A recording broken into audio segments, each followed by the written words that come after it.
16 સોમવારનું વ્રત કેવી રીતે કરવું? ક્યારે શરૂ કરવું? 1. સૌથી ઉત્તમ શ્રાવણ મહિનાના પહેલા સોમવારથી. 2. બીજો વિકલ્પ કારતક, માગશર કે કોઈપણ મહિનાના પહેલા સોમવારથી. 3. સમય સવારે સૂર્યોદય પહેલા સંકલ્પ લઈને શરૂ કરો. 4. સમયગાળો 16 સોમવાર સુધી, વચ્ચે ખંડ ન પડવો જોઈએ. આખા દિવસની વિધિ. સવારે 1. સ્નાન વહેલા ઉઠીને ઠંડા પાણીથી સ્નાન કરો. 2. સ્વચ્છ કપડાં સફેદ અથવા કેસરી વસ્ત્ર પહેરો. 3. સંકલ્પ હાથમાં જળ લઈને હું 16 સોમવારનું વ્રત કરું છું એવો સંકલ્પ કરો. 4. ઉપવાસ નિર્જળા અથવા ફળાહાર. સાંજે પૂજા પછી જ ભોજન. પૂજા વિધિ.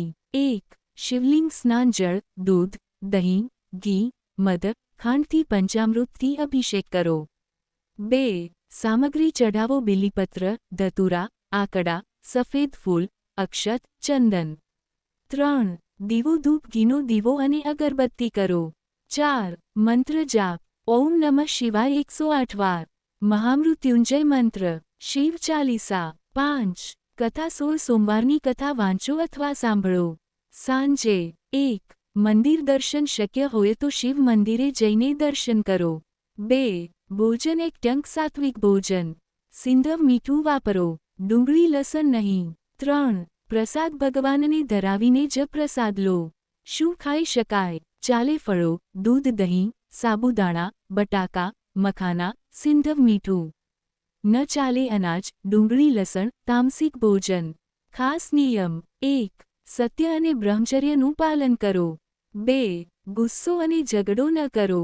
3. દાન દર સોમવારે સફેદ વસ્તુનું દાન ચોખા, દૂધ, સફેદ કપડાં. 16મા સોમવારે ઉદ્યાપન. છેલ્લા દિવસે. 1. 16 બ્રાહ્મણ અથવા કન્યાને ભોજન કરાવો. 2. 16 વસ્તુનું દાન કરો ઘઉં, ચોખા, ફળ, કપડાં. 3. દક્ષિણા આપો. 4. વ્રતની પૂર્ણાહુતિ કરો.